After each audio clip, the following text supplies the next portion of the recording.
Hoy día le vamos a presentar el segundo trabajo del laboratorio. Los integrantes son Francisco Giuseppe Sainz Suárez, David Fernando Hualcas Palacio, Judith Margot Poma Quisme, Ángela Lorena Calapuja Quispe.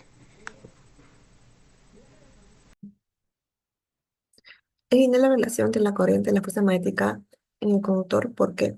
La respuesta es sí, ya que según la ley de Ampere, la fuerza ejercida sobre un conductor en un campo magnético es directamente proporcional a la corriente que circula por él. Esto se evidencia en los gráficos donde la relación entre fuerza y corriente se representa como una línea recta. Gráfica de fuerza versus corriente. En este caso se van a importar las librerías, se van a definir los datos de corriente y fuerza, y los valores de las fuerzas son convertidos a negativos para analizar la relación con corriente desde otra perspectiva. Se va a calcular la pendiente, el intercepto, el coeficiente de correlación, lo cual va a generar la siguiente gráfica. Gráfica de fuerza versus longitud. Vamos a definir los datos, que es longitud y fuerza. Calculamos la pendiente, el intercepto, el coeficiente de correlación y el error estándar. La gráfica va a mostrar cómo la fuerza crece de forma lineal con la longitud, lo que indica una relación directa. 4. Obtenga la intensidad de campo magnético B de cada caso, compare sus resultados. Para el caso 1 de fuerza corriente, la fuerza magnética cambia al variar la corriente, manteniendo fija la longitud. Aquí el campo magnético como la longitud van a ser constantes. Se va a generar la pendiente 1 que va a ser igual a B por L, despejando B sería igual a la pendiente sobre longitud. Vamos a empezar los valores, el cual nos da que es 0.0026 teslas. Para el caso de fuerza de longitud, vamos a saber que la fuerza magnética cambia al variar la longitud, manteniendo constante la corriente. En este caso, el campo magnético y la corriente van a ser constantes. Vamos a despejar nuevamente y obtenemos que el campo magnético es igual a la pendiente 2 sobre la corriente, y obtenemos como resultado es que es 0.0736.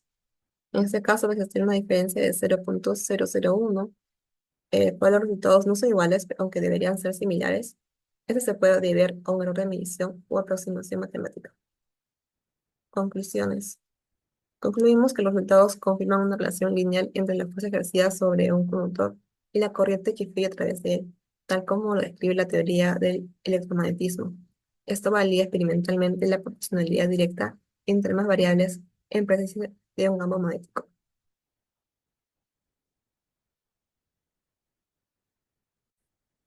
Cuestionario de la pregunta 2. Este fenómeno se basa en la ley de la inducción electromagnética de Faraday y la ley de Lenz. Al girar el imán se produce un cambio del campo magnético. El cambio del campo magnético, luego de ello hay un cambio de flujo magnético a través de la bobina, lo cual induce a una FEM, la fuerza que empuja a los electrones libres en el material conductor de la bobina, generando una corriente eléctrica según la ley de inducción electromagnética de Faraday. Para ello también hemos obtenido datos en el laboratorio, según el Logger Pro, como podemos visualizar. El paso 1, para ello hemos calculado la frecuencia y el periodo. La frecuencia es el número de oscilaciones entre el tiempo total, 5 entre 1, lo cual nos da 5 Hz, y luego hemos hallado el periodo, lo cual es 0.2 segundos. También hemos calculado la velocidad angular, que es 2pi por la frecuencia, y tenemos 31.416 radianes sobre segundo, que son datos que hemos obtenido teóricamente. Para ello, también hemos calculado la derivada del flujo magnético. El flujo magnético es B por A por el coseno de omega por T. Luego, la derivada del flujo magnético respecto al tiempo es derivada del flujo magnético respecto al tiempo menos B, menos el número de espigas por, menos el número de espiras por B pico por A por la velocidad angular por seno de omega T. Evaluando todo ello, hemos obtenido el valor de menos 0.5157 por 10 a la menos 3. Luego de ello, hemos calculado la feminucida y como podemos visualizar, y en el paso 6 hemos calculado la corriente inducida pico, lo cual es 0.0664 amperios. Para ello también hemos calculado el cálculo de corriente experimental, lo cual nos da 0.664, y también hemos comparado el pico con el I experimental, lo cual son iguales. La corriente inducida es igual a la corriente experimental, lo que indica que el sistema es consistente. También hemos hallado el cálculo de error relativo de la velocidad angular y tenemos un error de 6.59%. Se obtenieron valores consistentes en la corriente inducida y pico y el experimental. Error relativo de la velocidad angular es 6,59% debido a ligeras diferencias en la medición u aproximaciones de parámetros que pudimos haber tenido.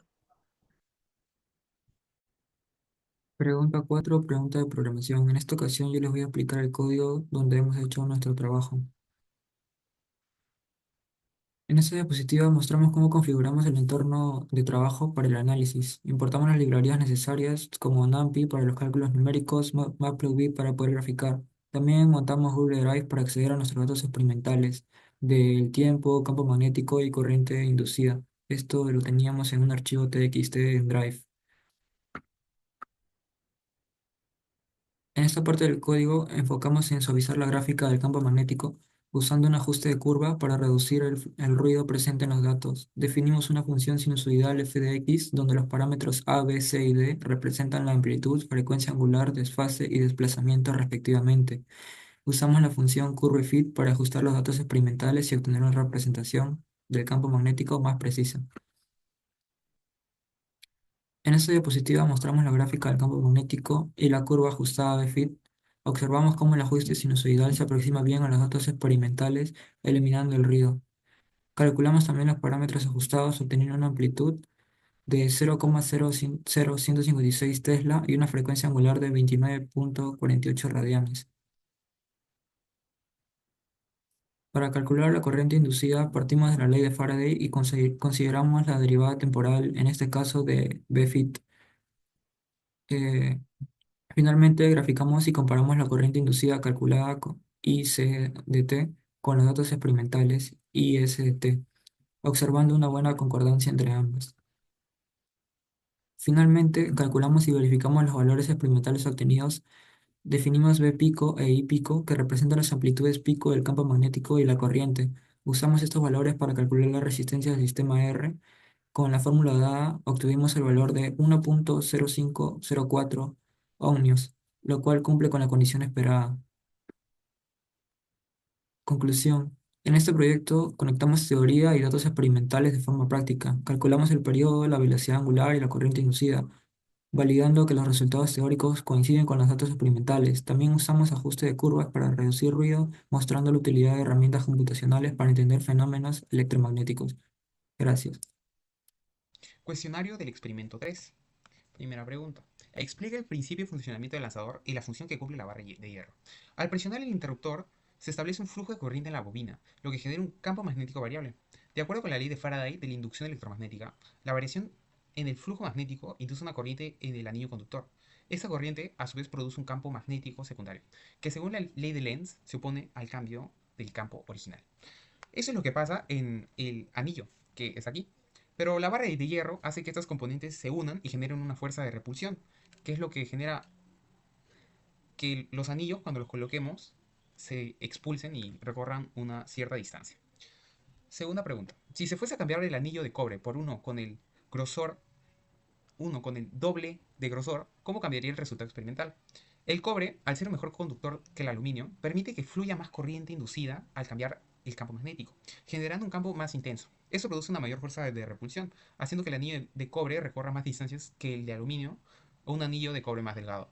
Si el anillo de cobre es más grueso, su menor resistencia mejorará aún más la fuerza de repulsión, aumentando el alcance. Sin embargo, su mayor peso requiere un campo magnético más fuerte para maximizar su distancia.